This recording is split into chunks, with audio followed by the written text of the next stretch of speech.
Is uneven. So please be careful as you walk. We don't want you to fall.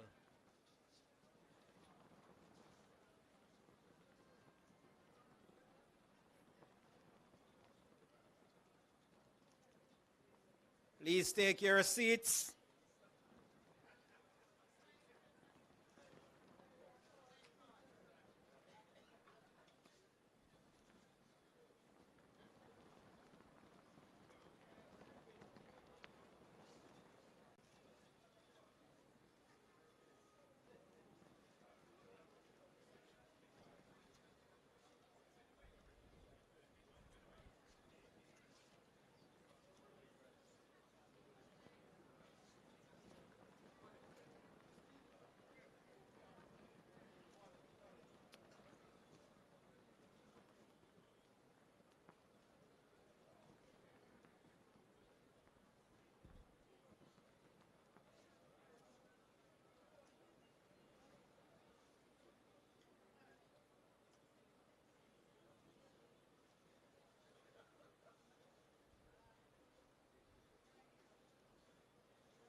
Ladies and gentlemen, please stand.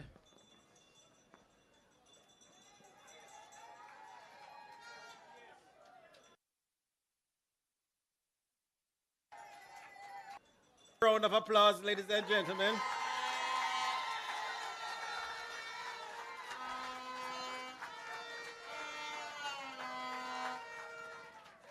I never said blow horns.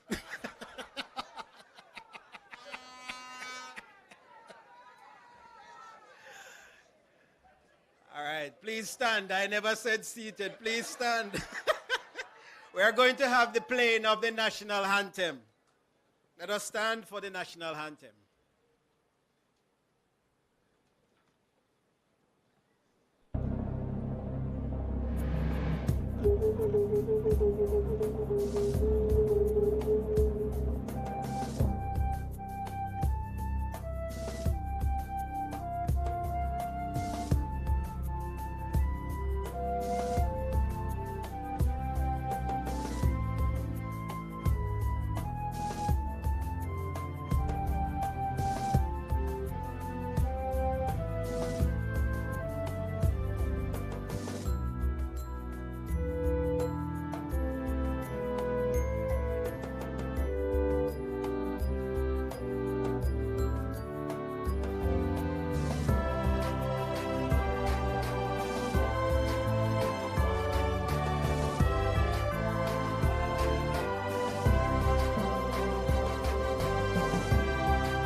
Be seated.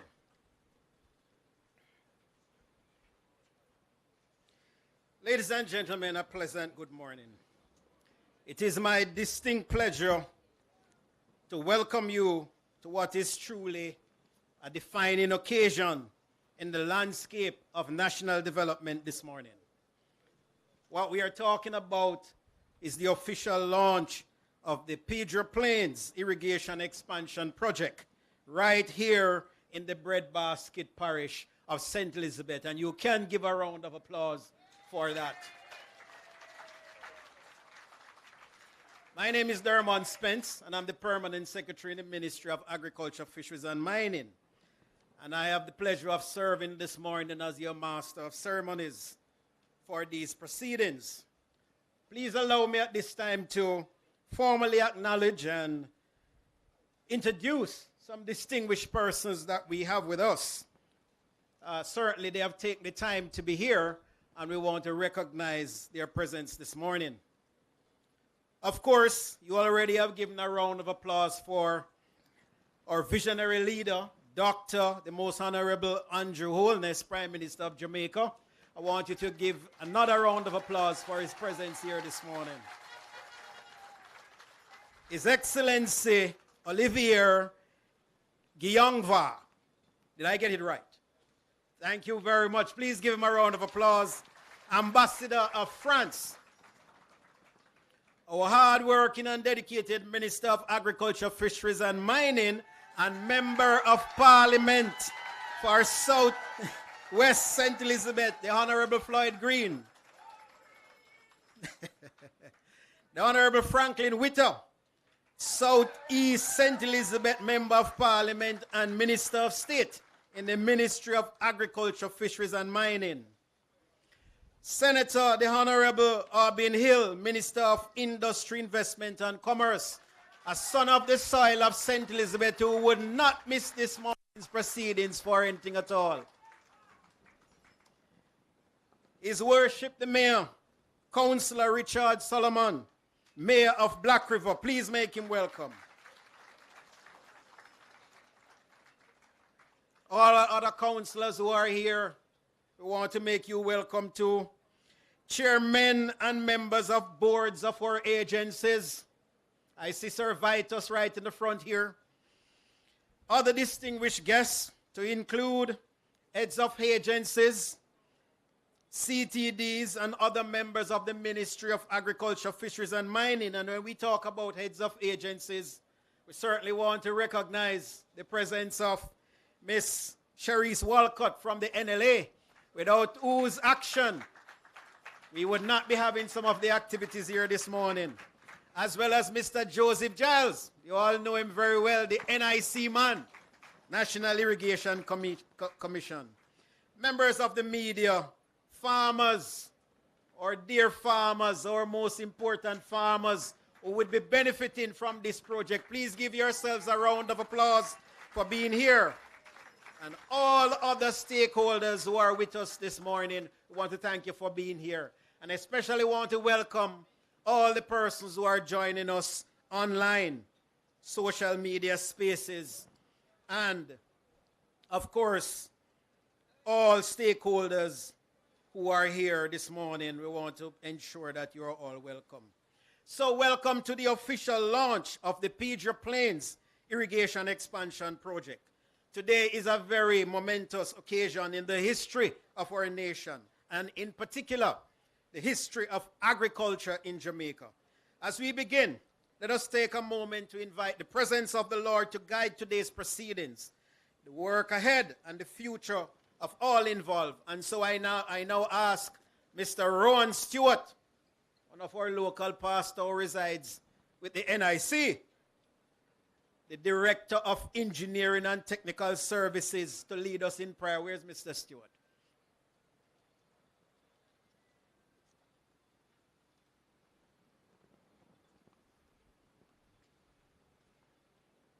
Let us pray. The heavens declare the glory of God, and the firmament show it his handiwork. Almighty God, in you we live and move and have our being. We, your people gathered here today, lift up praises to you. We recognize we are unworthy, God, so we ask for your forgiveness. Today, Lord Jesus, we are gathered at the launch of the Pedro Plains Irrigation Expansion Project. We recognize that any plan that excludes you is bound to fail. And so we come in your presence, presenting to you our plans. We ask you, God, to bless the hands of those who will do different elements of the project, those who will do the implementation work, those who will approve the finances, those who will commit to do the work of putting the infrastructure in place, and indeed, God, the farmers who will benefit and their families, and indeed the country. We thank you for fair weather, and we commit all the activities here today that they will be done to honor and to praise your holy name. Amen.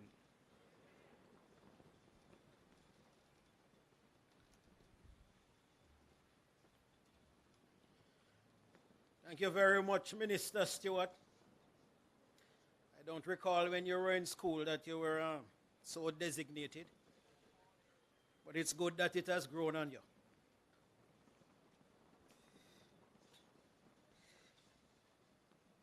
Thank you for making us feel the presence of the Lord. And it's especially important when you make mention of the persons who are going to be providing support. Team from the Ministry of Finance is sitting here. The prayer is especially for you. The Prime Minister has already endorsed the project. And so we just need to be on top of all of that. It is now my pleasure to invite His Worship the Mayor, Councillor Richard Solomon, Mayor of Black River, to deliver the welcome. Please make him welcome.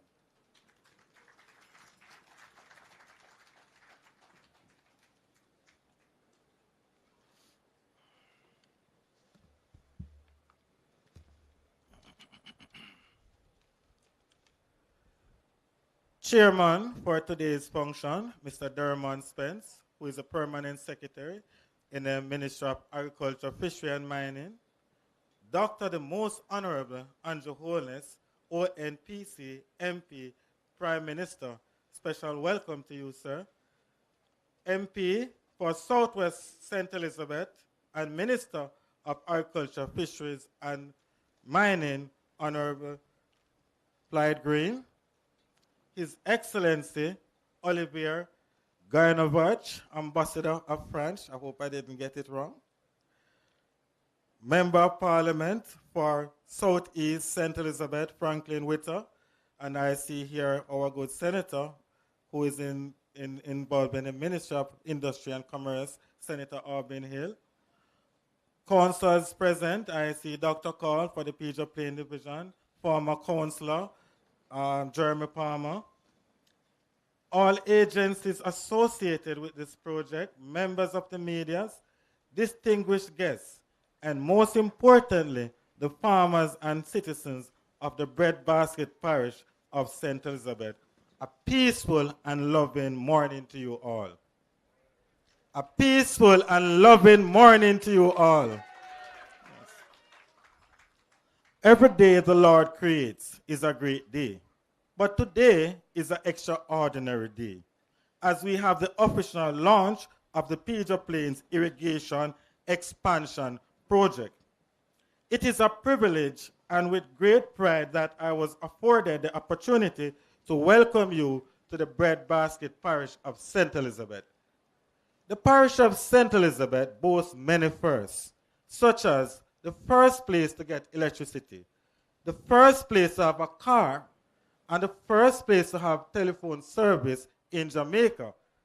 Today is a significant in another first step for the Parish of St. Elizabeth. This is the first time we are witnessing a mega project of this nature that will impact the Parish of St. Elizabeth and Jamaica at large. The PJ Plains Irrigation Project was conceptualized to provide reliable irrigation on a large scale to improve agricultural productivity. Over 4,000 farmers across approximately 4,000 hectares should benefit from this initiative. This is a life-changing initiative for the people of St. Elizabeth. The distribution of land title is a significant part of this project. I want to extend the gratitude the farmers and the citizens are expressing for this life-changing project to come. We commend the Prime Minister and the government for the foresight and the vision for understanding how important this project will be in changing the landscape of agriculture in this country. A literal transformation is taking place in front of our eyes. Even Niger boy can attest to that. We want to commend our hard-working Minister of Agriculture, MP Green, for advocating and making strong representation for this project to become a reality. Your work, sir, will not go unnoticed. Let us hear it for the Minister. We also want to commend the French ambassador for the partnership. It is true, a French engineering firm, a comprehensive feasibility study was done. This again, the Prime Minister, Minister of Agriculture, and the government should be strongly commended for. As a responsible government, we are ensuring that the environment is not impacted in a negative way. We are doing development in a sustainable manner. Let peace, love, and unity be the order of the day. As we strive for a better St. Elizabeth, a better Jamaica, once again, I welcome you all. God bless you. One love, one Jamaica.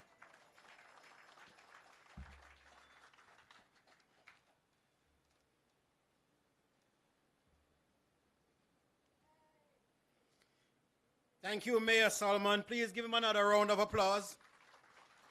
One love, Jamaica. This launch is indeed a major step in the right direction for the community and our farmers, as the mayor would have endorsed. At this time, we will be greeted by one of our distinguished guests, His Excellency Olivier Guyonva, Ambassador of France. Please make him welcome.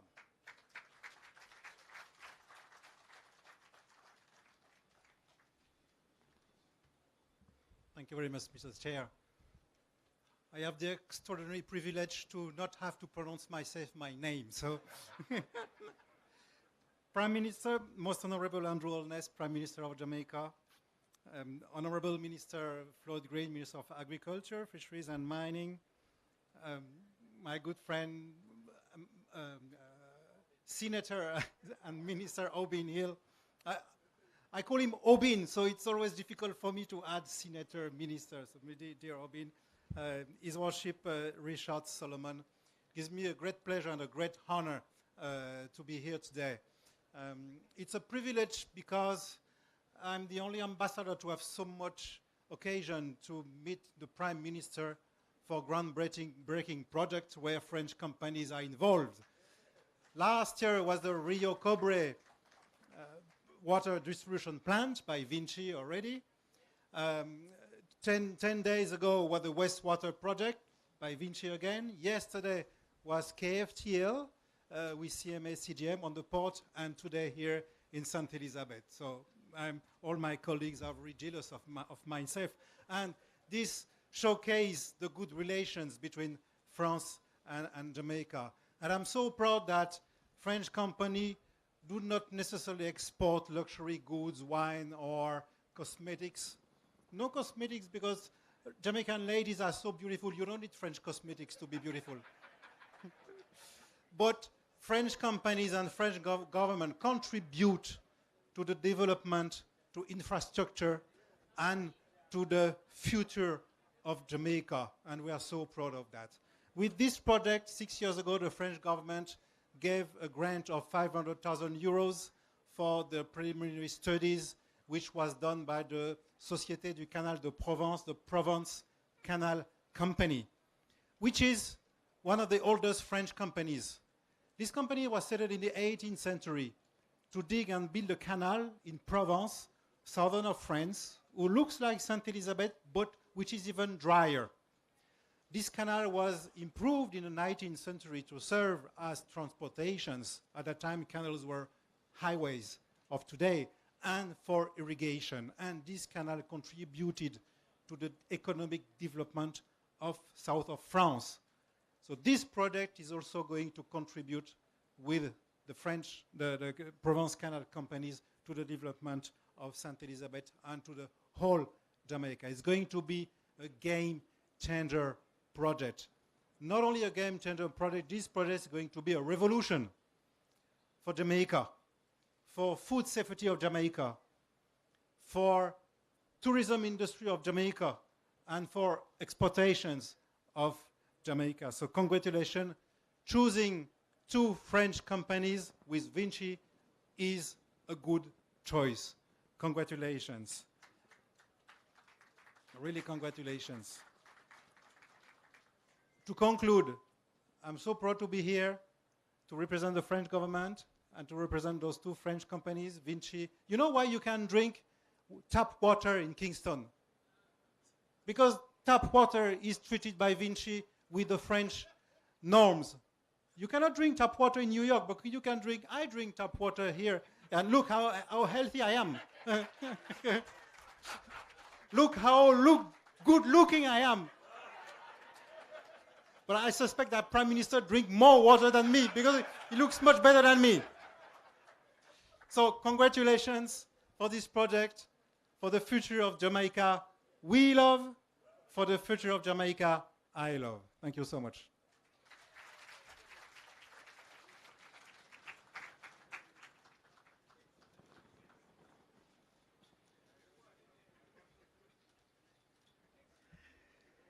Please give the ambassador another round of applause. It's a big statement about the quality of water in Jamaica, drinking tap water in the city of Kingston. Thank you so very much, Ambassador, for those wonderful greetings. Indeed, as we have heard, Pedro Plains Irrigation Expansion Project is monumental, both in its scope and its anticipated impact. It represents a significant leap forward for the more than 4,000 farmers who stand to benefit from its implementation and the transformation of this area into production. A clear and powerful signal that the new era of agriculture is not just a vision, but a reality in motion.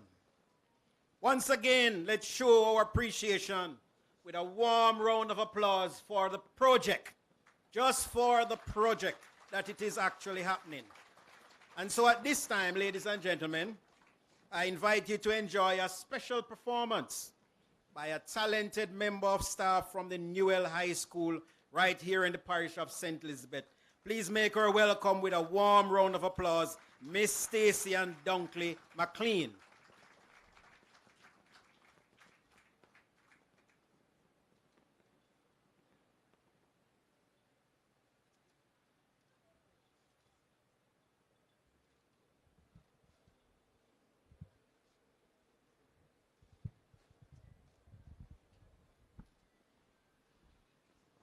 There's a land that I have heard about so far across the sea. There's a land that I have heard about so far across the sea. To have you all, my dreamland would feel like heaven to me.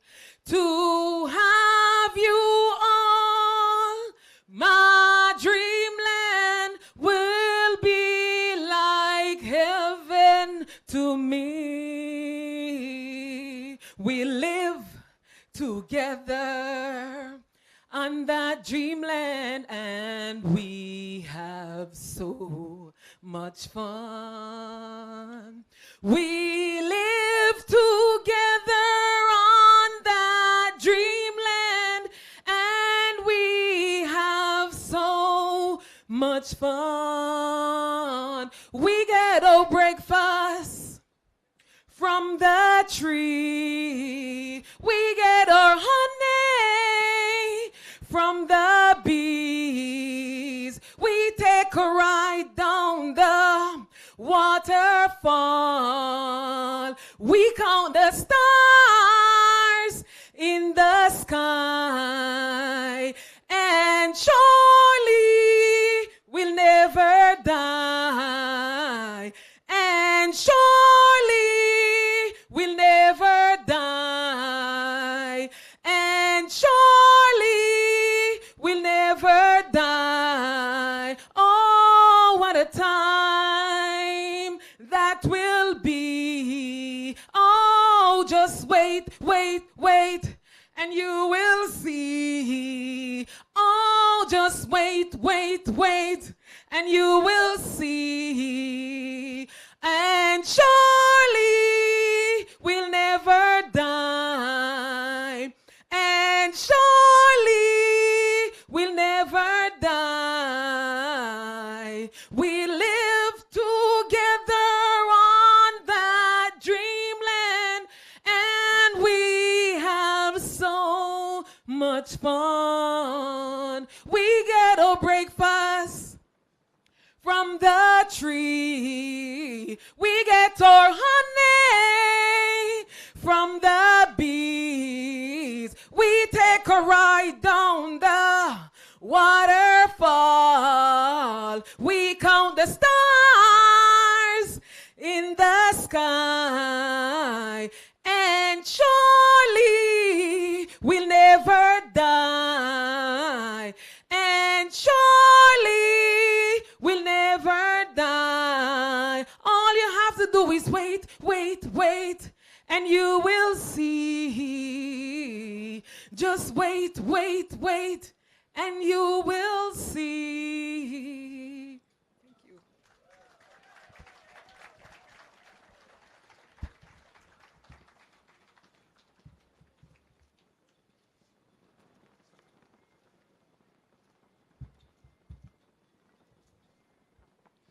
Surely we will see. Won't have to wait too long now because it is happening right here. And that's why you are all here. Thank you for that entertaining yet powerful performance. Miss McLean, your piece has beautifully captured the essence of what today's activity is about. Am I correct? Please give her another round of applause. It is now my distinct pleasure to introduce a leader whose vision, energy, and unwavering commitment has been instrumental in advancing Jamaica's agricultural landscape. Through his leadership, the transformation of agriculture, fisheries, and mining is no longer a dream but a lived reality, evidenced by groundbreaking initiatives like this one here today, the Pedro Irrigation Expansion Project. Please recall that we had engaged you earlier on over in Clarendon for the Panassus Irrigation Project. And you are well aware that there are another major irrigation project that is taking place in this very parish of St. Elizabeth. So no doubt the transformation is happening right in front of your very eyes. He is the driving force behind the new era of agriculture, boldly tackling issues that have challenged the sector for decades and positioning our farmers for long-term success. A true champion of rural development and a steadfast friend of our farmers and a true son of the parish of St. Elizabeth. Please join me in welcoming the Honorable Floyd O'Brien Green, Minister of Agriculture, Fisheries and Mining, and Member of Parliament for Southwest St. Bess. Make him welcome. So I just want to say thank you, especially to Minister Floyd Green, because this is his baby. This area have been struggling for water for probably about 30, 40 years. I'm very happy that you come into our side in the Pedro Plains area because we really need the water. But if without the water, the farming can't go on. I won't have to be shipping water in these drums and catches. We're glad for the groundbreaking because we're proud of it. And we're glad for the irrigation water because it's a big move for Flaggerman. We have one of this Prime Minister and one of this Agriculture Minister. And they don't only promise, they deliver. We make a better crops when we get the water. We really need it and we're grateful for it. We can't drive a car, we can't make one for house, we can't afford to send up picnic high school. You understand? You know, St. Bess is the best parish in Jamaica. St. Bess is the best parish in Jamaica. Let's have a round of applause for that. Our chairman of today's proceedings, our permanent secretary in the Ministry of Agriculture, Fisheries and Mining, and the man who pulls all of this together behind the scenes. Let's have a big round of applause for our permanent secretary, Dermot Spence. He is our chair for today. Of course, the most honorable Prime Minister Dr. Andrew Holness. Welcome home to St. Elizabeth, Prime Minister. Good to have you here with us. His Worship, the Mayor, Councillor Richard Solomon, and other councillors of the Municipal Corporation. Clearly, Councillor White is here with us. I know Councillor Sangster is somewhere with us. Former Councillor Palmer is here with us. And I want you to clap former Councillor Palmer especially because he did a lot of work on the NIC board to push this forward. My colleagues, State Minister, Minister Franklin Witter, a man who is no stranger. I mean, he is our neighbor and always here with us, the Member of Parliament for South East St. Elizabeth, and a St. Elizabeth man, the Ministry of Industry, the Business Minister, Minister Albin Hill. Can we make them feel very welcome? He wouldn't miss this at all. Another St. Elizabeth man that has already spoke is the French ambassador. If you don't know, you will now know. He loves the parish of St. Elizabeth. I'll tell you a secret, Prime Minister, you may not know. He actually came and kayaked on the Black River. And when we said to him, boy, kayaking on the Black River might not be too safe, him say him can manage. He's a man of the soil. Can we congratulate the French ambassador? Thank you for joining us. Mr. Joseph Giles, our Chief Executive Officer from the National Irrigation Commission. Of course, our Chairman of the Board, Vitus Evans, members of the board and members of the NIC team. Thank you for being here. I know you put in a lot of work to get us here today. I see Cherise, and I often feel that she is a part of the Ministry of Agriculture. Our NLA, our Commissioner of Lands. Big, big round of applause for our Commissioner of Lands who is here with us today. Other specially invited guests, members of the media, our farmers. There's so many important people here, but nobody is more important than the farmers of Southwest St. Elizabeth. Can we have a round of applause for our farmers? Today we launch the largest irrigation scheme in the Caribbean. That is something to celebrate. The Pedro Plains irrigation scheme, once it is completed, will not just be the biggest ever in Jamaica. It will not just be one of the biggest projects ever embarked on across any ministry. It will be the biggest ever in the Caribbean.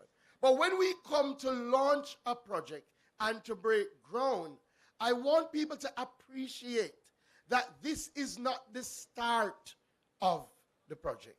We would have had to done significant work for us to get to this stage that we can formally launch and break ground for this project. And I think it is worth tracing quickly the history of the Pedro Plains irrigation project. I won't go into the time before I was born, but you know that they have been speaking about this project before I was born. And when I became Member of Parliament in 2016, I went to the National Irrigation Commission and I said, let us see how quickly can we get this Pedro Plains irrigation system off the ground. The concept of taking water from the Black River and using it to irrigate the plains of Pedro. When we looked and met with the NIC, I must say, they were very willing and ready to go. But there was not much. In fact, there was nothing in terms of the preparatory documents to make this project a reality. So we had spent decades talking about it, but we had done absolutely nothing about it. And the first step that we had to take is to check if it is feasible. In other words, does it make sense? Can you really do it? Can you take water from the Black River? Does the Black River have enough water? Can you bring it to Pedro Plains, and can it work? And in those days, in the early 2016, 2017, as you know, as we were balancing the budget, and I was wondering where would we get the resources to start the work, to do the feasibility study, the government and the people of France said they would provide some support. And I want you to clap the French government tremendously, because they provided about $90 million to start the work towards the feasibility study. And they dispatched a French company and a French team. And I remember when I met with them initially and said, do you think this thing can work? They said, MP, don't worry about it. We have done more challenging projects than this. So we set about doing the feasibility study with that initial grant. And the government of Jamaica had to put some money as well. And we put an initial grant of about $30 million to start that feasibility study work. That was between 2017 and 2019. Feasibility study was finished in December 2019, and I said, all right, we looked at the feasibility study, we had the meeting, they said, these things look feasible, we can start moving forward on the other studies. What are the other studies? Yes, it is feasible. You can take the water, but you have to then do an environmental impact assessment to see if you take the water from the Black River, will the Black River be able to survive? And we started the environmental impact work as soon as we finished the feasibility study. Then what would have happened in 2020? When we thought everything was good, by that time the government never needed to go to anybody else to get the money to do the environmental impact assessment. We provided those funds. Out of the blue came COVID-19. And I can tell you, during the 2.5 years of COVID-19, I began to worry because as you channel resources to deal with healthcare, you said, would we still have the resources to treat with the Pedro Plains scheme? And this is where I want you to give our Prime Minister a big round of applause. Because he said, regardless, this is a priority for the government. So even though we have to put more into healthcare, we're still going to fund the studies needed for the Pedro Plains irrigation scheme. So we did the environmental impact assessment with some delays because of COVID-19. When we finished the environmental impact assessment, we moved to 2 other areas. One, now that we say it is feasible, now that we say it can happen, we need to know in designing the system, how much water are the farmers going to need? And if we give you the water and you are now farming 1 acre, will you farm more and how much more will you farm? So we did a demand study, put people on the ground where we went into farms, and that demand study also geotagged all our farms across the Pedro Plains area. So as we went in, as we found out the demand, we used the technology to tag the farms. But then there's an important component. Now that we have the feasibility, we have the environmental impact, we know the demand, we have a preliminary design, and the design is to run pipes through from the Black River, through parcels of land, into reservoirs, and to use that to feed the farmers. We said, how are we going to run the pipes? How are we legally going to run the pipes? Because when you check the land, most of the land that the pipe would run through is untitled, unregistered. People don't have any documents for the land. And we said, you know what? As a part of this Pedro Plains irrigation scheme, we are going to ensure that every piece of land that the pipeline goes through, the people will get registered titled for free of cost. So we're going to be doing over 1,000 titles for our residents. And today, I don't want you to think it is something to come, because I'm telling you that we would have had to done the work to get here.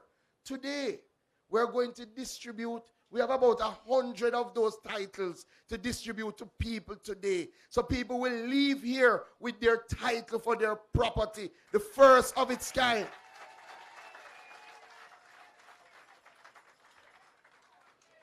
So now that we have done all of that work, we are now embarking on a different phase of the project.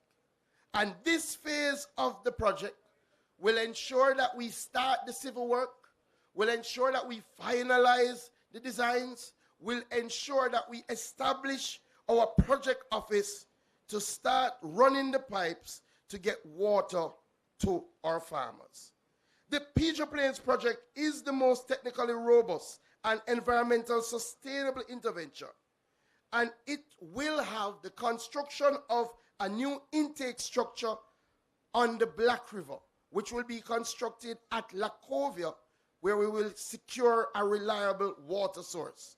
We will place reservoirs and pumping stations to ensure optimal flow throughout the system. It will have a pressurized trunk main and a pipe network that will deliver water directly to farm gates. Most importantly, the entire operation will be powered by a 9.7 megawatt solar photovoltaic system. Renewable energy will run the Pedro Plains irrigation system. We're going to build a fit-for-purpose operations and maintenance facility for the National Irrigation Commission. So they're going to have a brand new office and an operations center that will run not only Pedro Plains, but all the systems that we've had over the years. Additionally, the Pedro Plains Irrigation Project will come with agro-processing facilities that will be built and cold storage that will be built in the project area so that as we produce more, we can store and sell. And I think that deserves a big round of applause. So I hope we appreciate that what we're doing now is embarking on a new phase. And the intake and the initial pipelines to our first reservoir will take us about 2 years. But we are starting that work this year. In fact, we're going to be setting up the project site. We have learned a lot of lessons from the Essex Valley and the SPAD. And that is why Cabinet has already approved that the Pedro Plains Irrigation Project is a national developmental project, and as such, we can treat directly with contractors so that we can move quickly. And we already, as you would have heard, have some good French firms who have provided great support. But I want you to appreciate the magnitude of this project. Before this, our biggest irrigation project was the Essex Valley. And the Essex Valley is bringing 1,200 hectares, which is about 2,500 thereabout acres of land under irrigated water support. And I think Essex Valley costs us, how much, Mr. Giles? About, in US? Okay. Well, the Pedro Plains irrigation system will bring water to every area from Mountainside all the way through Brucefield, all the way through Barbary Hall, all the way through Greenfield, coming all the way up the hill, all the way through Bacon, Liquor Park, Claremont Park, all the way up to Flaggerman, all the way up to Southfield, all the way, when it is finished, up to parts of Top Hill. It is a 26 billion Jamaican project that we are embarking on today. And I think the government of Jamaica deserves a big round of applause for moving this from vision to reality. So, today is a great day for us here in Southwest St. Elizabeth. In fact, today is a great day for Jamaica. We are already the breadbasket. And the feasibility study said at minimum, we will increase production by 35% at minimum. And that was with the present levels of land that were surveyed. That Minister Hill did not account for all the additional land that will go into production. We know that down here we can not only feed Jamaica, we can help to feed the entire world. And we have the best farmers in the world. And once they get the water, they will do what they love and feed the world. So, our Prime Minister is here. And I want to say to him, many have spoken about it. Many have said they would do it. Another leader by the name of Michael said he would do it. But Andrew Michael Holness is getting it done. We do these things because at the center of our government is the people of Jamaica. And every single day we get up thinking how we can better the lives of the people of Jamaica. We will always choose Jamaica. God bless you.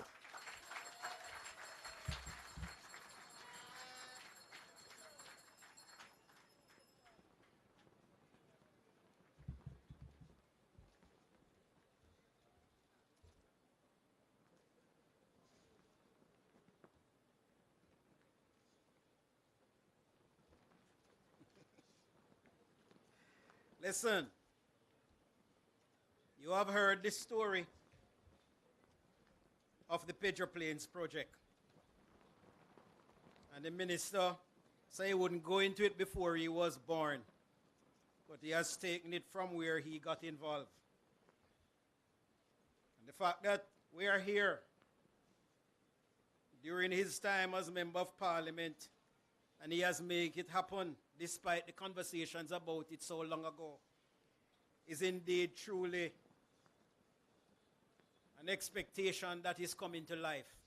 And you should give the Minister and Member of Parliament another round of applause for making that happen. Very inspiring and impactful remarks. And I believe that everyone saw the passion, the conviction, and is truly a champion for transformation of the agriculture sector. And so we want to thank you, Minister, and hope you will be able to continue the good work in due course, in due time. Now, ladies and gentlemen, this is a moment we have all been anticipating.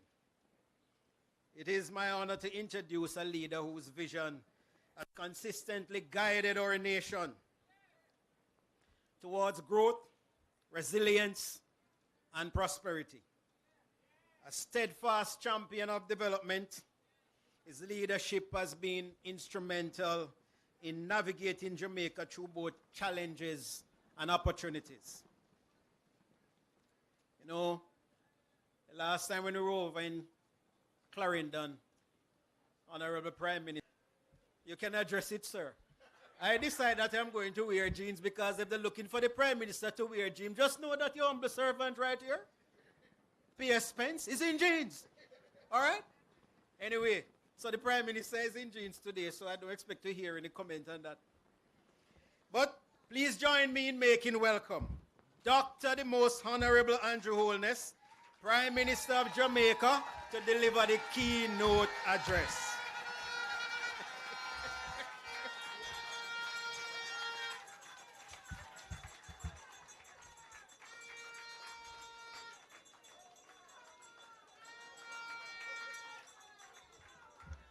Thank you very much, Permanent Secretary Dermot Spence.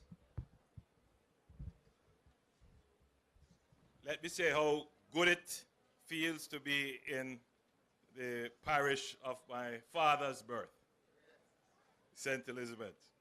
I have a special connection to this parish. And I believe I know very well, and indeed I can identify with the dreams, aspirations, ambitions of the people of St. Elizabeth. Probably some of the most independent-minded people in Jamaica.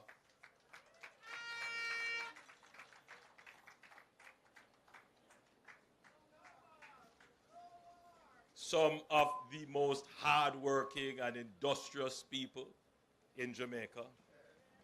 And as I received the report from the head of the division, the police division in the parish, that homicides in this parish is down 62% year to date. So indeed, St. Elizabeth is one of the most peaceful parishes in the country. Let me greet your homeboy ministers, because there is a little cabal of St. Elizabeth people, starting with the Minister of Agriculture, your homeboy Floyd Green. Yes. Then his neighbor, the Minister of State in the Ministry of Agriculture, the Honorable Franklin Witter, another St. Elizabeth homeboy. And then I don't know why Minister of Industry, Investment and Commerce is here. Today should be the Senate, I don't know. I suspect the only reason why you're here is because you're from St. Elizabeth.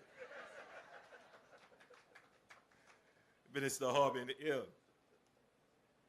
Of course, the French ambassador has become, you know, my new best friend and advocate. And you don't mind us repeating those comments about the quality of our water. His Excellency Olivier Guillenvache, the ambassador of France to Jamaica. May I respectfully acknowledge our mayor, His Worship, Councillor Richard Solomon, and other members of the St. Elizabeth Municipal Authority. Mr. Joseph Giles, Chief Executive Officer of the National Irrigation Commission or Corporation. Ms. Tamika Day, who will be representing the farmers and landowners here today. Members of the public and private sector who are here, members of the media, members of the security forces. Today is a good day.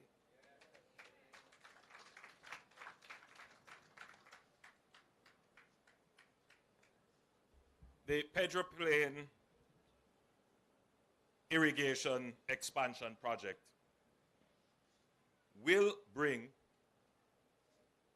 4,000 hectares of land, some of Jamaica's most fertile land, under irrigation. It will benefit up to 6,000 farmers and households. Now, when I say 4,000 hectares, I think Jamaicans more relate to acres. So let me put it in the proper perspective. That's about 9,884 acres of land, almost 10,000 acres of land. I just wanted to give the scale of what we are doing. It's huge. Now, sometimes when I listen to the national discourse, the national conversation, it seems as if everything started yesterday. There is very little context and history brought to the conversation. And for some, everything started in 2016.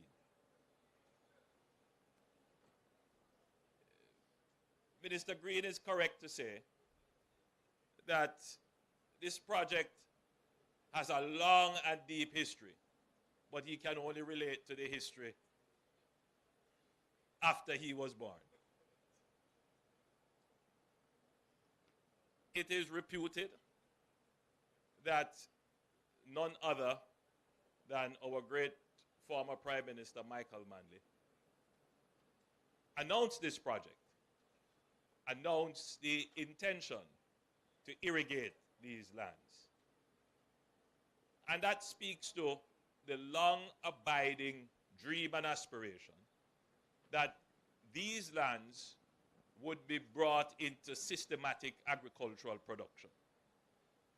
And I'm sure everyone here who is a farmer agrees with that. This is what we would want.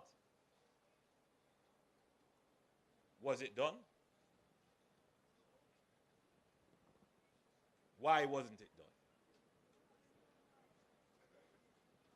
Could it have been done? Well, let me read something to you. Because it's always good to place things in context. Minister of Water and Housing, Donald Buchanan, says the upgrading of the Greater Pedro Plains irrigation water system is on track and will come on stream in June of next year.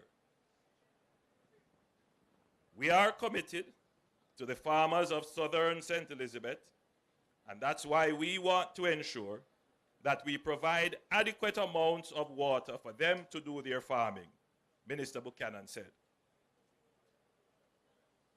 He made those remarks while addressing the annual People's National Party Divisional Conference of the Brompton Division at the Brompton Primary School on Sunday, June 19. This was 2005. Mr. Buchanan explained that areas such as Beacon, Little Park, Newcomb Valley, Richpen, and Big Woods are expected to benefit from an improved water supply for agricultural purposes once the system is completed. With this upgrading and expansion, more than 500 farmers in the southern belt of St. Elizabeth would be better positioned to increase their production of fresh fruits and vegetables. He told the conference that for far too long, the lack of constant water for agricultural purposes had hampered the production capacity of the hard-working farmers in the parish. But he stressed that after the commencement of the upgraded irrigation scheme, the lack of constant water, the lack of water will be a thing of the past in southern St. Elizabeth.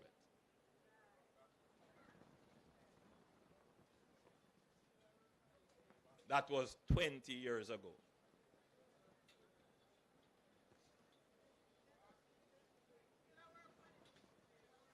"20 years ago. They did a project which sought to irrigate about 470 acres of land, and a number of farmers, but nothing in the hundreds, would have benefited.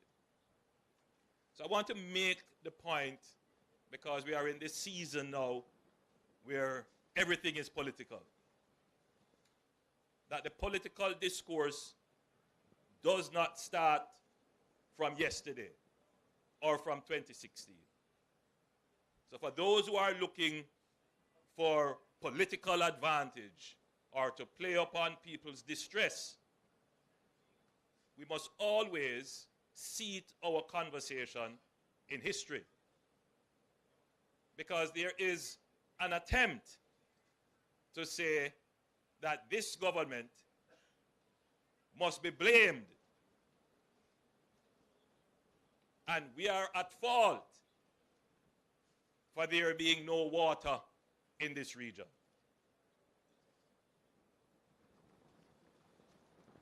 We have done our surveys, and we have gone out, and we have done our polls as well. And we do pick up what our farmers, what households are saying in this region regarding water. And we can tell when there is a politically driven narrative that refuses to pay attention to what the facts are. So there are persons who are saying the government isn't doing anything about water in this region. There are persons who are saying, you know, Minister Green, the Minister of Agriculture, and it is his parish, his constituency, nothing is being done. And there are those who are saying, well, if they were the government, they would do something. I'm saying, look, let's have a rational and reasonable conversation. No? They were the government for 18 and a half years straight and did nothing.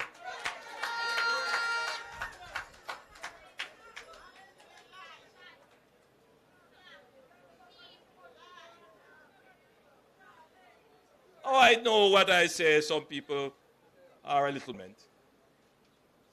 Trying to fulfill and complete projects which were dreamed up of by founding fathers and former prime ministers, we have gotten them done.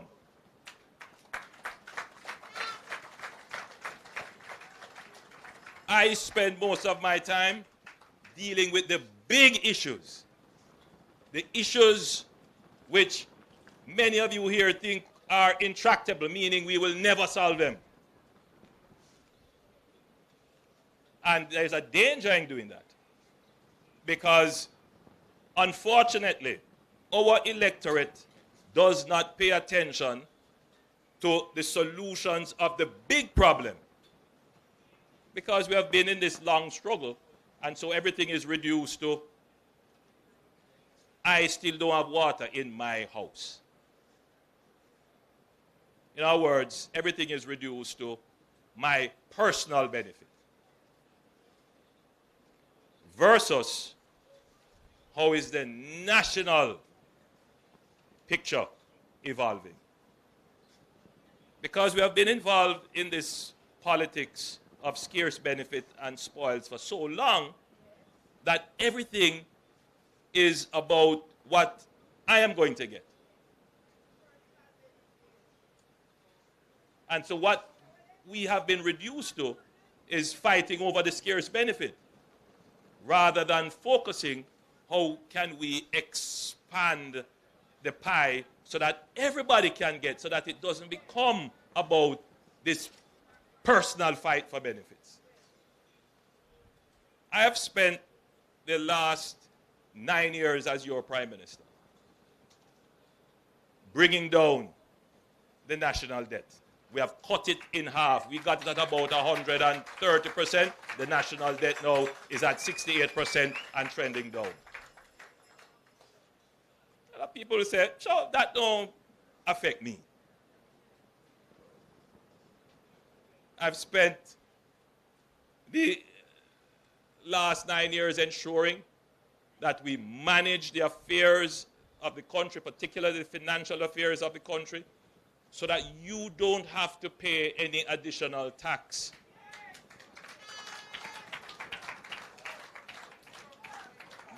You have experienced 10 budgets, no new taxes. And there are those who say, "Chop, you need to pay tax anyway." We have spent the last 9 years investing in our national security. Every year before that, complaining about the high murder rate. Some have even accepted that, well, that's just how it is in our country, and it will never change. Today, the murder rate, if it were annualized, would be somewhere in the region of 25 per 100,000, coming from as high as 49 per 100,000. We've cut it in half. And then there are those who will say, the police are doing it.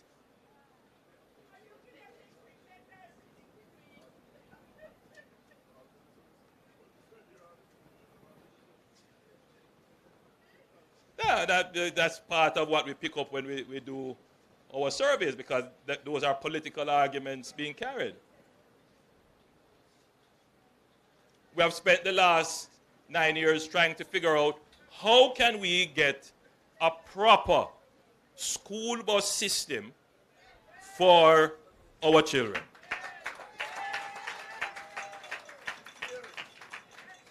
But you see, people who have never had to take the public school bus, or rather the public transportation system to go to school, wouldn't understand. Wouldn't understand it.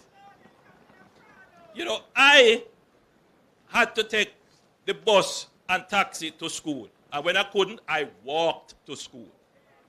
If you see why I maintain,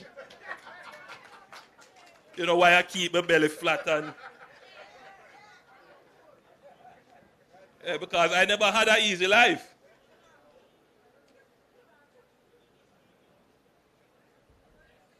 So I understand. I had to stand up at bus stop and wait and taxi pass and say, no, you can't come into this.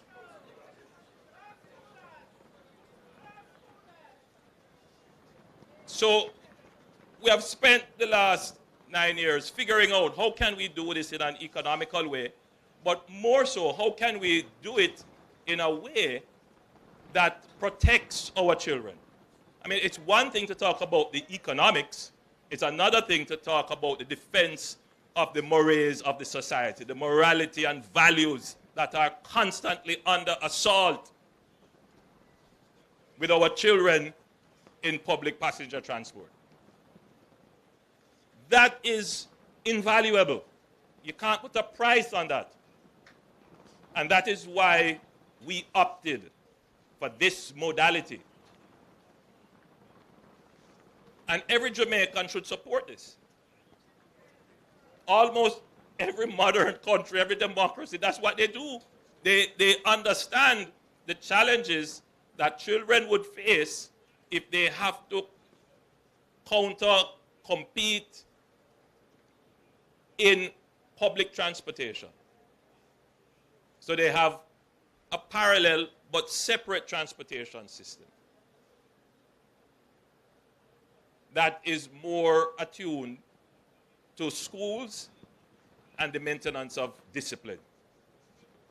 You know, you can't expect the public transportation system to have to run on the schedule of schools.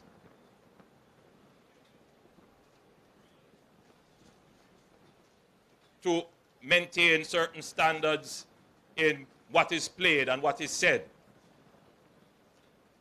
So we have a parallel system that is going to be structured and rolled out in a democratic way. We're not going to force it on anyone. If people say they don't want it, it doesn't make sense, give it to somebody else who wants it. So it's a collaborative system. So we have spent the last 9 years working it out. So whatever we deliver, we're not delivering you a concept or a test. We're delivering you something that has endurance. It will last and it will solve the problem. So for many years, people thought, boy, it would never happen. Well, it's happening now. Happening now. You know, we've spent the last 9 years addressing the unemployment issue. When we took over the government in 2016, unemployment was at like 13%. Youth unemployment was almost 30%. We implemented a program called the HOPE program. We implemented the Jamaica National Service Corps and several other programs to bring people into the world of work through the world of training. Today, the unemployment rate is somewhere in the region of about 3.5%. We have more than slashed that. After COVID, we were roundly criticized because there was an increase in the absolute poverty rate. That was at 16% in 2023. We have cut that now to 8%.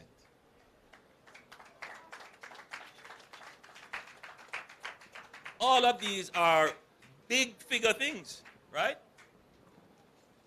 It doesn't mean, however, that you still don't have murders in your constituencies, in your communities. It doesn't mean that there aren't still people who are poor. It doesn't mean that you no longer have bad roads. But it shows you that the country is moving in the right direction in dealing with the big things. You know, and I made this point before, and I'll make it again. So one of the complaints that you hear quite a bit on the radio is, you know, someone will call in. I've even heard members of our diaspora calling to say, you know, I came back to Jamaica to my old community and they have no water. And when you ask, how long have they not had water? From your boy, from your born, no water, decades ago. And there is a complaint. But nobody ever calls in to say, hey, you know, my community got water.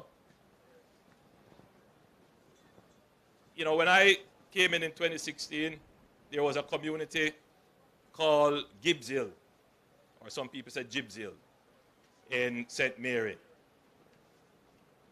They didn't have any water, and we ensured water got to that community. There was a community called Rosewell in Clarendon. Didn't have any water. We brought water to that community. But nobody is calling from those communities to say, hey, my circumstances changed, and I now have water. So the national conversation is skewed as if to say, you know, everybody in Jamaica doesn't have water. So we have to bring balance and context to what we have done as an administration. Lest in the age of social media, which is an accelerant for misinformation, untruths, and downright lies and malice. Otherwise, the public can be totally misguided into what is the real situation. So the real situation for this project, which you may be interested to know, is that Jamaica has approximately 270,000 hectares of land that can be cultivated. Let's call that arable land. There would be about 90,000 hectares of this, which we would be able to put water on it and irrigate it. So we call that irrigable land. The NIC, up to now, has 8 irrigation districts across Jamaica, 8 parishes, and they have irrigated approximately 45,000 hectares of land. So essentially, about 50% of the irrigable lands are irrigated, meaning that there is some man-made infrastructure that brings water to the land where none existed before. That figure was only achieved within the last 9 years, because before that, it would be about 25% that was under irrigation. I want you to appreciate that. So for those people who are saying, not now go on, absolute foolishness. It is only under my administration of your government that we have reached this stage. And now today, we have another 6,000 hectares of land that are either in progress or in plans. This is one of them that is in progress, moving out of the plan stage and into the implementation stage. And when we do this, we will move from about 50% to about 57% of the irrigable lands being irrigated. Now that is progress. So for those who say, oh, we just want the water. Yes, I know you just want the water. But though water falls from the sky, to get it to your field take time.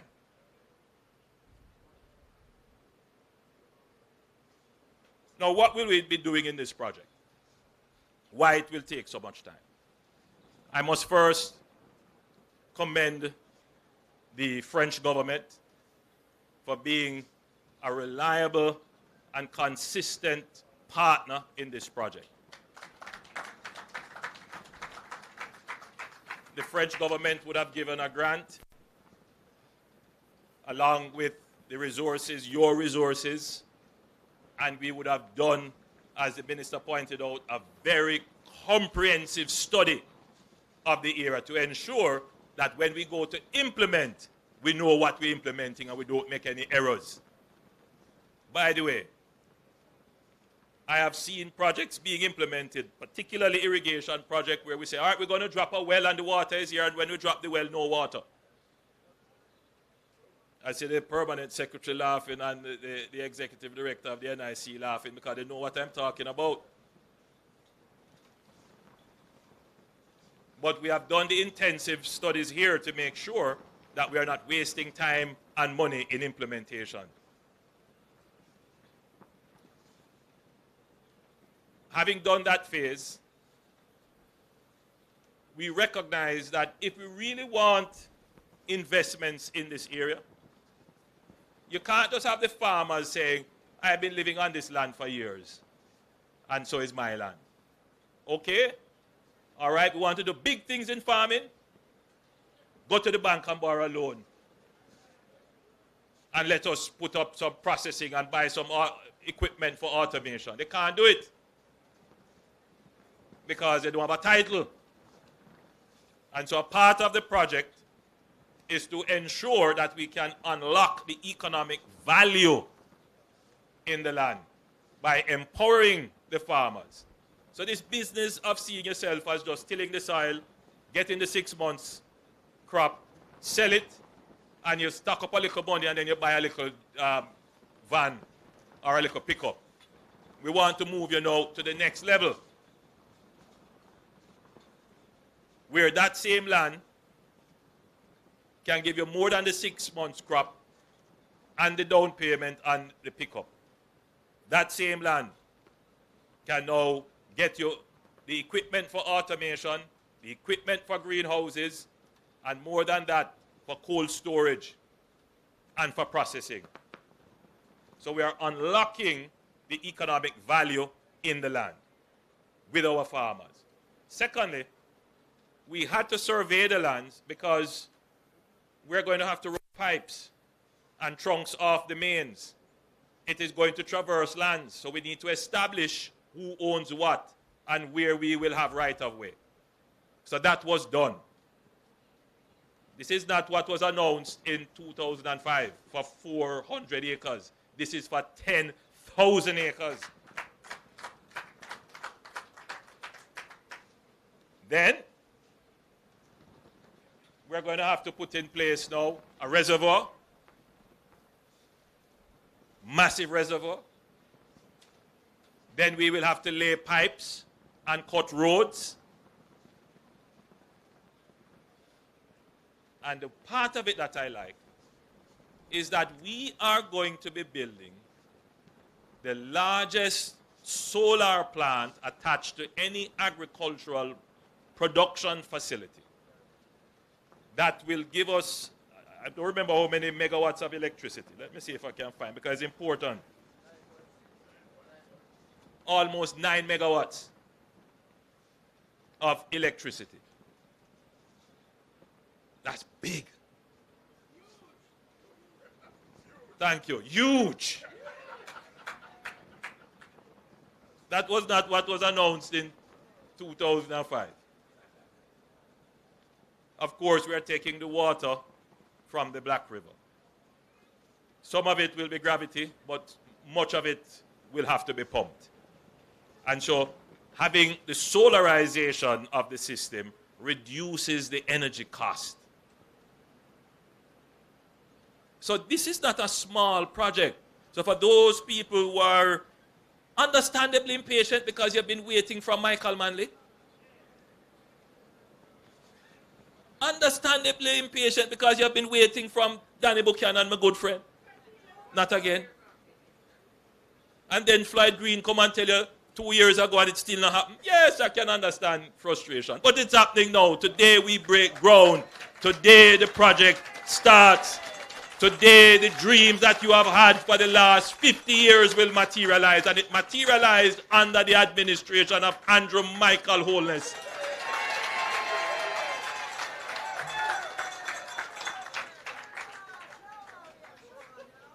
And these are facts. So, as I know about politics, people don't vote on facts. People vote on emotion. People are following their football team. But the consequences of following the wrong football team is nothing like the consequence of following the wrong government. Good government matters. And every time I say that, and I look in the eyes, I know it makes some people uncomfortable. Because the truth is, you know, when you have to wrestle between your emotion and the facts, it's very uncomfortable. So I urge those people who have this wrestling with their emotion versus the facts. Choose the facts. Choose Jamaica. So having said all of that, I also need to say that there is also a bigger plan around agriculture.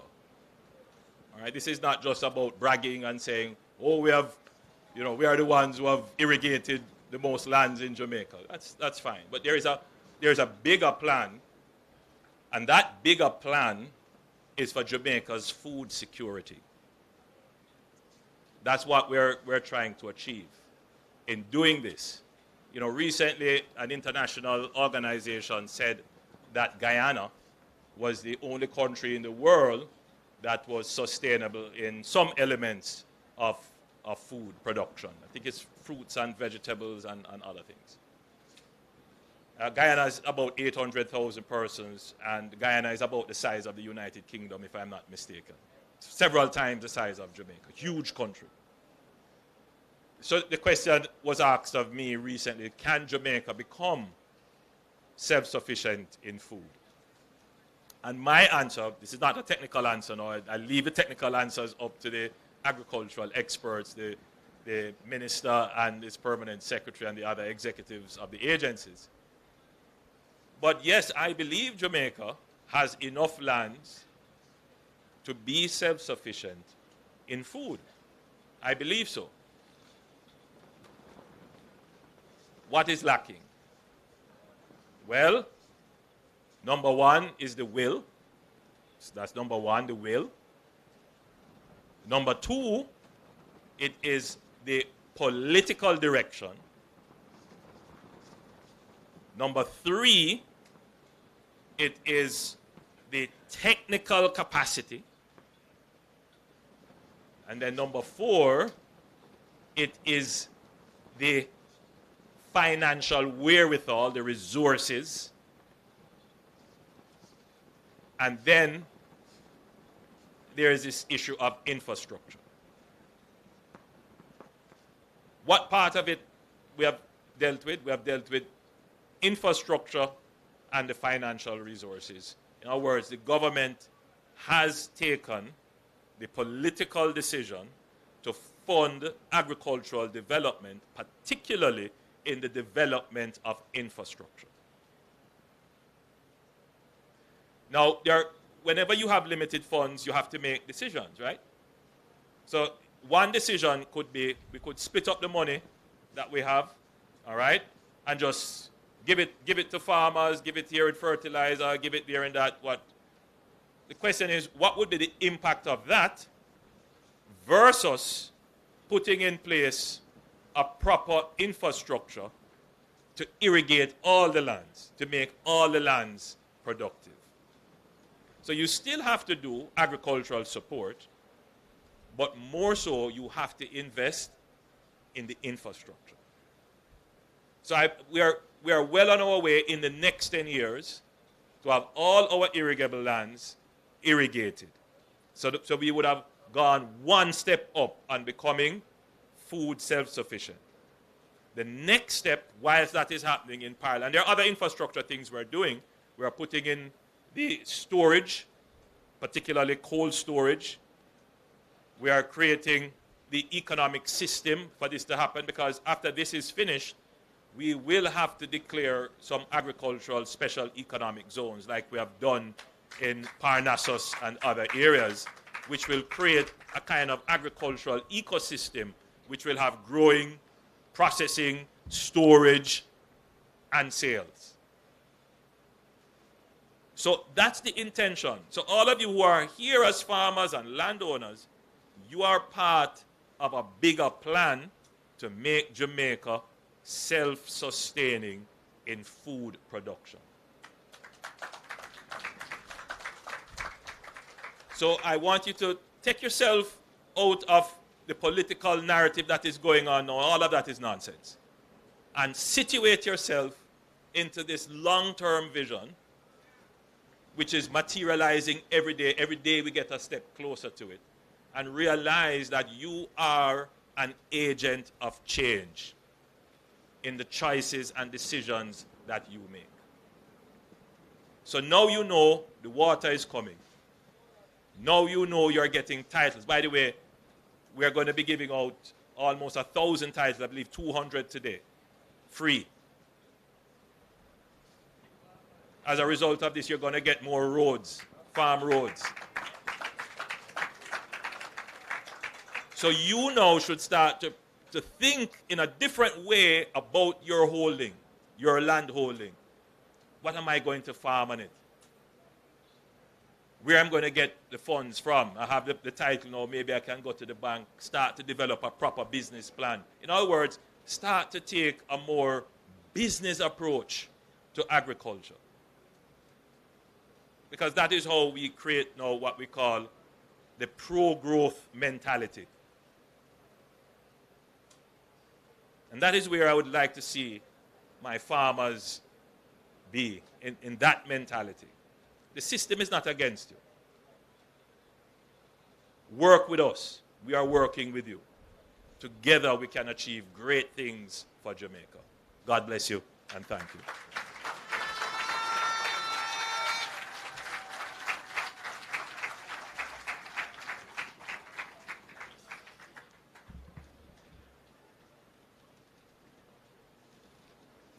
Thank you, Prime Minister. That was a speech well delivered, and I don't know if you recognize that he was totally off script. Please give the Prime Minister another round of applause. So off script that he even went to his phone and brought you information that is well researched. Emphasis you place on projects like the Pedro Plains Irrigation underscores the government's certainly unwavering commitment to the development of agriculture and infrastructure in this country. We recognize the passion, we recognize the interest. And Most Honorable Prime Minister, the Ministry of Agriculture, Fisheries and Mining, all its agencies and stakeholders commit that with the kind of support that we are getting, Jamaica is well on the way to being food secure. And we will continue to put forward the plans and to ask for the support on the road towards that trajectory. Please give the Prime Minister another round of applause. Thank you so much. At this time, it was mentioned by the Prime Minister, but we are now pleased to proceed with the handing over of titles, land titles, to a number of farmers. Right? They're about to become what? Landowners in their own right with their titles in their hands. Ladies and gentlemen, this moment reinforces the key principle that we are committed to improving what? The lives and livelihood of our hard-working farmers right here in St. Elizabeth. I now invite our Prime Minister, Dr. the Most Honorable Andrew Holness, to hand over the first set of titles that he spoke about. And I'm going to also invite Mr. Joseph Giles, the CEO of the NIC, to facilitate this process. So please, Prime Minister, come forward. Please, Mr. Giles, come forward. She will at some point, because we have a number of titles to hand out.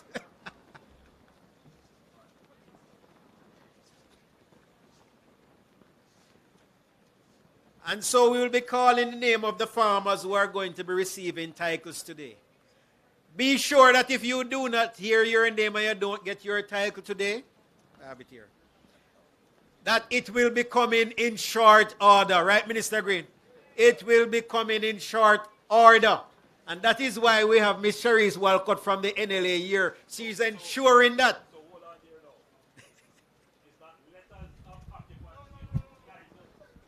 Anybody coming must bring them ID.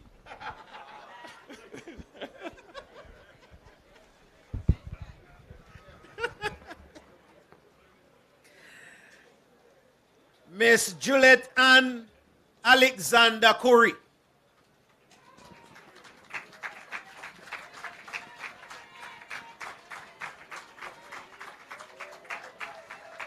April Sarah Lou.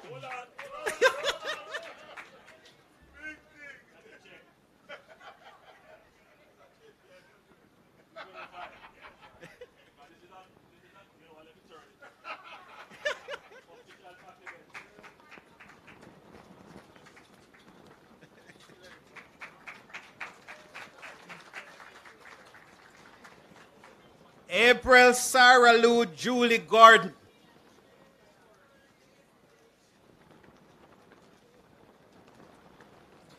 Balford Clacken. Laverne Indiana Cornwall Roden.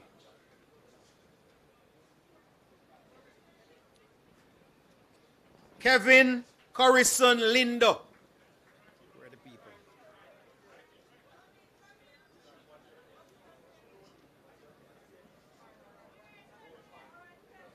This is Laverne Indiana Cornwall Roden.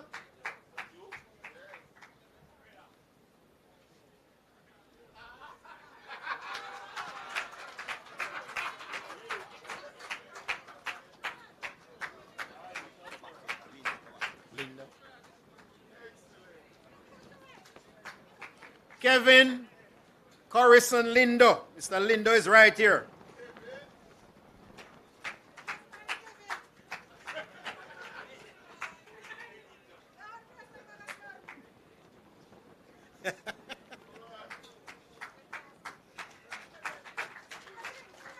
Tamika Latoya Day. There she comes.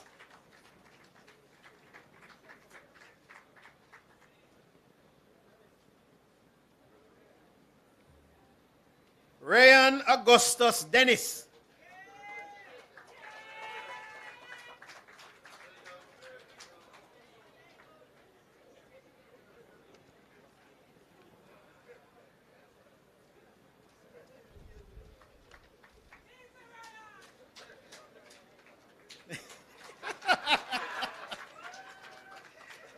Frank Dunkley. Claudius Facey.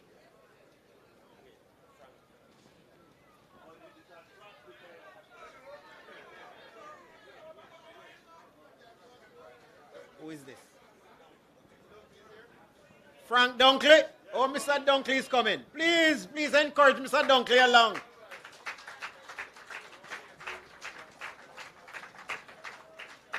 Finally, Mr. Dunkley. Smiling, proud and nice. Finally. Yes, sir.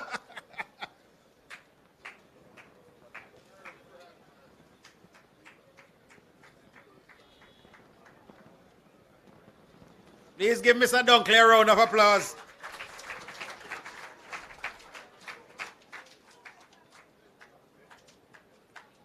Claudius Facey.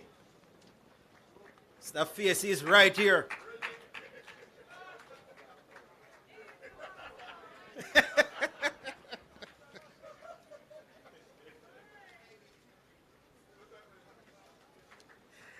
Desreen Foster. Winifred Herman Hewitt Williams.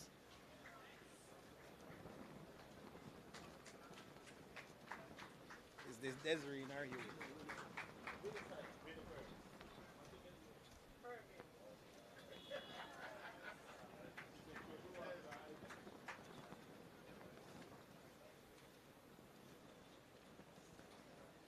Thank you very much, Honorable Prime Minister. Please give him a round of applause. We now invite Member of Parliament and Minister of Agriculture, Fisheries and Mining, the Honorable Floyd O'Brien Green, to hand out these titles. We want to welcome Dilly Margaret Hill.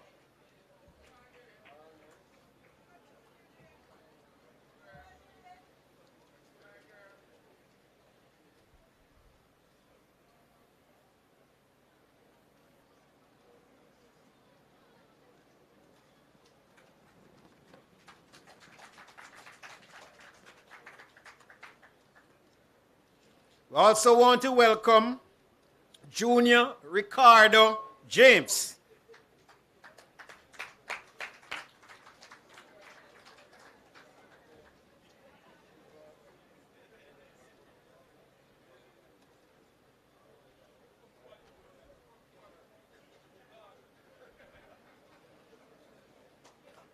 Everett Lewis, please make your way forward.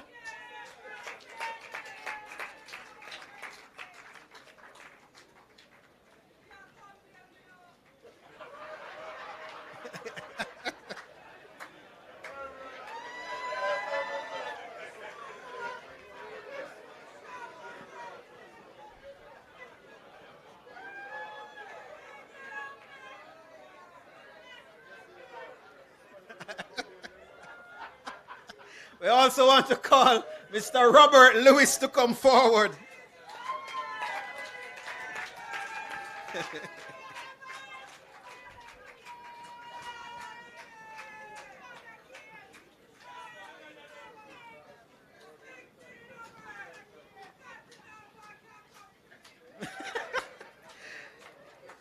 Catherine Mandison.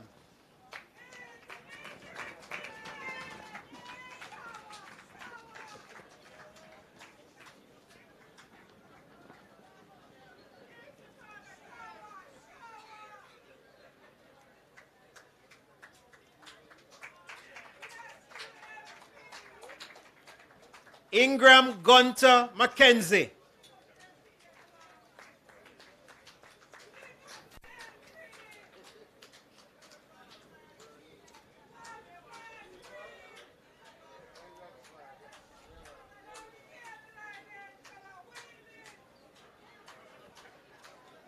Thank you very much, Honorable Floyd Green, our Minister of Agriculture. Please give him a round of applause.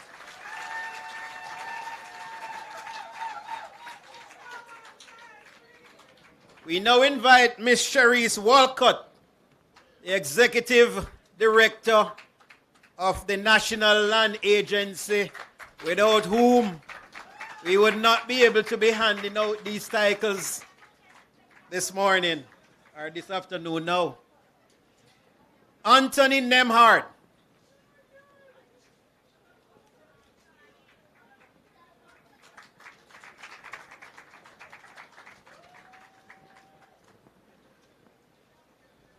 Farmer Nemhard. Ricardo Omar Rashford.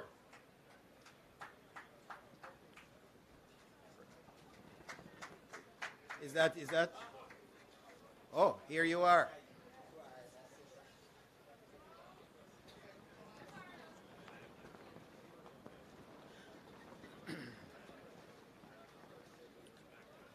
Moida Richards. There comes Moida.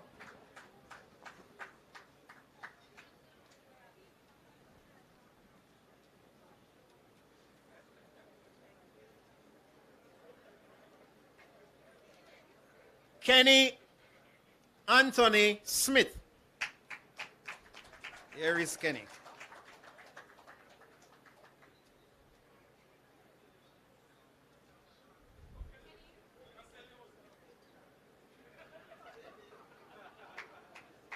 Thank you very much, Ms. Walcott. Please give her a round of applause. We now invite the Honorable Franklin Witter, our Minister of State in the Ministry of Agriculture, Fisheries and Mining, to hand out these remaining titles. We invite Marvelyn Thomas. Here comes Ms. Thomas.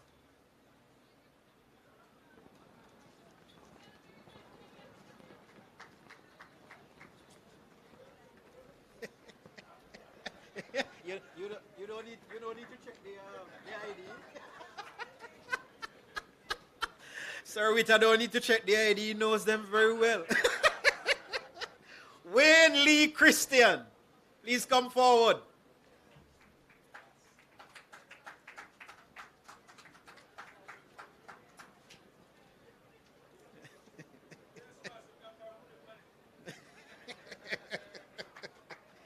Leroy Bent.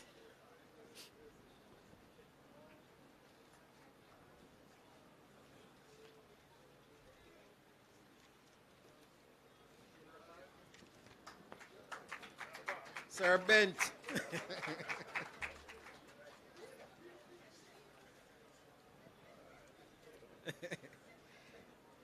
Henry Booth Buchanan.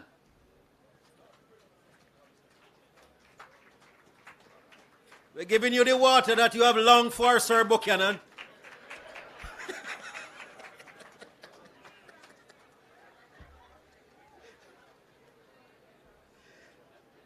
Please give Mr. Buchanan a special round of applause. Thank you very much, Minister.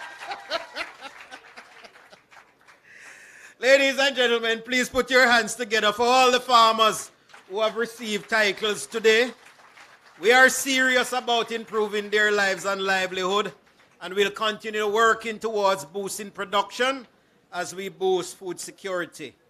Now, we have heard from our leaders and stakeholders, but it is important that we also hear from the people at the heart of this initiative, our farmers.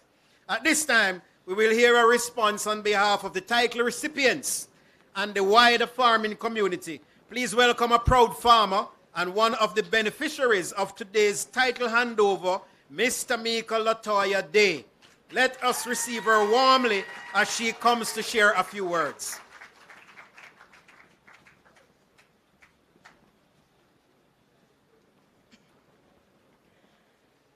Master of Ceremonies, Mr. Dermot Spence, Permanent Secretary, Ministry of Agriculture, Fisheries and Mining, Dr. the Most Honorable Andrew Holness, Prime Minister of Jamaica, Honorable Floyd Green, Minister of Agriculture, Fisheries and Mining, Member of Parliament for Southwest St. Elizabeth, Honorable Franklin Witter, Minister of State in the Ministry of Agriculture, Fisheries and Mining, His Worship the Mayor, Councillor Richard Solomon, Mayor of Black River, Senator Aubin Hill in the Ministry of Industry and Commerce, His Excellency Olivier Goyavois, Ambassador of France to Jamaica, Mr. Joseph Giles, Chief Executive Officer, National Irrigation Commission, Mr. Rohan Stewart, Director of Engineering and Technical Services, National Irrigation Commission, Cherise Walcott, CEO of the National Land Agency, members of staff of the NIC, members of staff of the ministry and our agencies, other distinguished guests, members of the media, farmers, ladies and gentlemen, good afternoon. It was Melody Beatty who coined these words, and I quote, "Gratitude turns what we have into enough and more. It turns denial into acceptance, chaos into order, confusion into clarity. It makes sense of our past, brings peace for today, and creates a vision for tomorrow," end of quote. On behalf of the farmers and all the proud land title recipients here today, I am deeply honored to offer this vote of thanks as we mark this significant milestone, the official handing over of land titles and the launch of the Pedro Plains Irrigation Expansion Project in Southwest St. Elizabeth. Today's ceremony is far more than a formality. It is a powerful turning point in the lives of many here in Pedro Plains and its environs. On behalf of all the farmers and landowners who are receiving titles today, I wish to extend sincere thanks to the government of Jamaica under the visionary leadership of our Prime Minister, the Ministry of Agriculture, Fisheries and Mining, the National Irrigation Commission Limited, and the National Land Agency. Thank you for recognizing the value of land tenure and what it truly means to the people who have tilled the soil season after season, sometimes without any legal claim to it, but always with love and commitment. This land is just not acres and boundaries. It represents our livelihood, our identity, our legacy. And now, with title in hand, we are no longer just workers of the land. We are owners, and that makes all the difference. Receiving a land title is more than receiving a document. We now have access to more opportunities to expand, to invest, to pass something to our children. The sense of pride that comes with that is indescribable. It brings security, it brings peace of mind, and it brings dignity. We are especially grateful to the donors, project planners, engineers, and all the partners who worked tirelessly to make the irrigation expansion project a reality. Access to reliable water will not only improve our crop yields, but will also bring us closer to food security and economic sustainability. As a daughter of farmers and one who does farming, I know the severe effects that drought has had upon the farms here in Southwest St. Elizabeth. So, it is no exaggeration to say that this irrigation project will change lives. We are grateful for this bold step towards agricultural transformation, one that puts trust in the hands of those who feed the nation. This is how we build true resilience in the farming sector. To my fellow landowners and farmers, congratulations. Today is your day. You have earned this through years of sacrifice and steadfastness. Let us continue to stand together to care for this land and to use it wisely for growth, for family, and for the future of our communities. As we move forward, we do so with renewed hope, pride, and purpose. Today is not just a celebration, it is a new beginning. Let us also honor this gift by continuing to cultivate not just crops, but a culture of excellence and sustainability. Let us grow what we eat what we grow, and protect the land that now legally belongs to us. So, let the sprinklers rain down showers and prosperity on the people of Southwest St. Elizabeth. Thank you once again to all who made this possible. May God bless you, and may He continue to bless the farmers and the people and Jamaica land we love.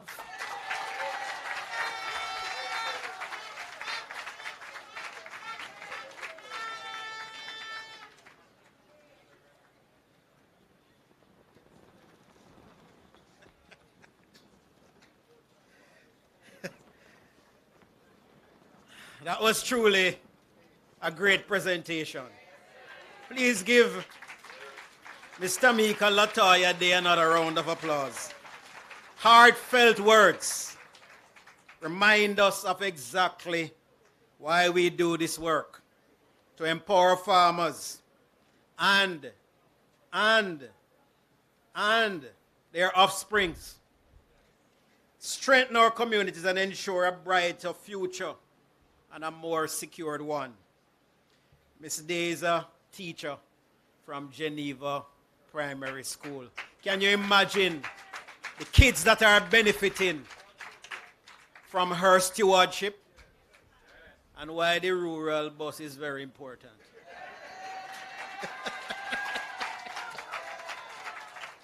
What an incredible morning we have had, ladies and gentlemen. One marked by what? Purpose, shared vision, and transformation for the sector. The official launch of the Pedro Plains Irrigation Expansion System stands as a clear reminder that agriculture is not just a past of this nation, but also the future. Yes, the present and the future. On behalf of the Ministry of Agriculture, Fisheries and Mining and all our partners, I thank you sincerely from the bottom of my heart for your presence, your support, and your continued belief in the potential of our farmers. So, ladies and gentlemen, we are closing. And although he came in after the function had started, all of this activity for St. Elizabeth extend way beyond the two ministers that we have in our ministry. It was mentioned that is why Minister Hill is here. And that is why MP Slowly is over there. Please give him a round of applause. Because it is the entire parish of St. Elizabeth that we are calling the breadbasket. From the plains over in south up to the hills in the north. And we want to ensure that this parish prospers. Ladies and gentlemen, before we officially bring this morning's ceremony to a close, please know that the day's activity are not quite yet complete. We're going to just stretch you a little bit more. Because immediately following this segment, we will proceed across that field there to the groundbreaking activity for the Pedro Plains office. What we are saying is, this is where the office will be established to begin to execute the project activities. And so we are going to go there and break ground for that. And this will be followed by the unveiling of the official project sign to let you know that we have put our foot on the ground and the project will be proceeding. And with that, I would like to thank you once again for your presence and participation. Lots of food is provided by Mr. Giles. And if it is short, you hold him accountable for it. So I now invite the Honorable Prime Minister, Minister Green, Minister Witter, Senator Harbin Hill, Sir Slowly, MP, Mr. Giles from the NIC, Chairman Vitus, and our CTDs to go across and execute the groundbreaking activity. Ladies and gentlemen, you are free to join us generally so that you can see what is happening. And then refreshment is on the house. Thank you all for a wonderful day.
All right, bring the shovels now. Good, Robert? Yeah. No, man, don't move in now. I'm going to come in the shop. Do it.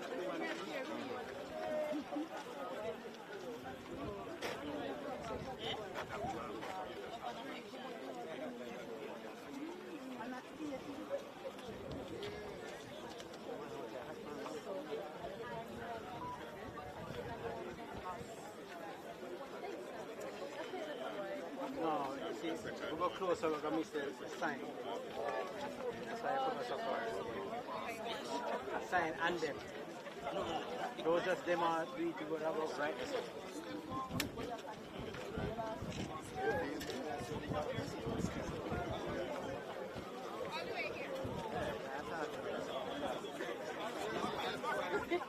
Come on again. Terrence.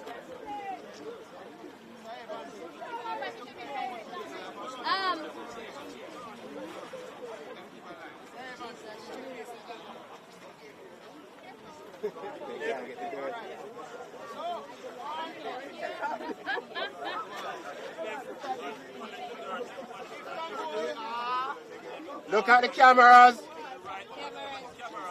Smile.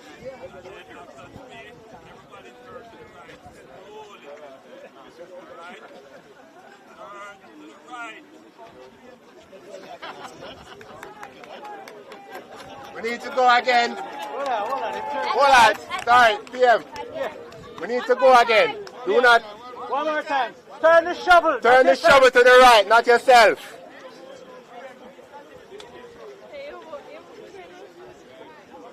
Turn the shovel to your right.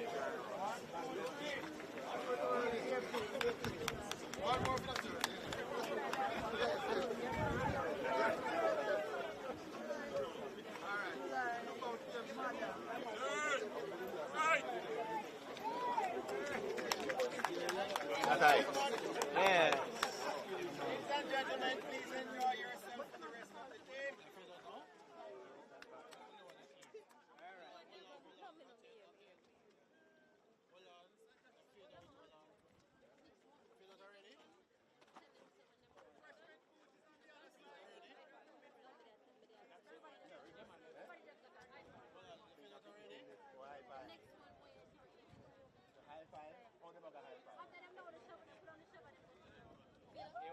How? You have to tell me how about 30 each other high five. Can you want a video? Okay.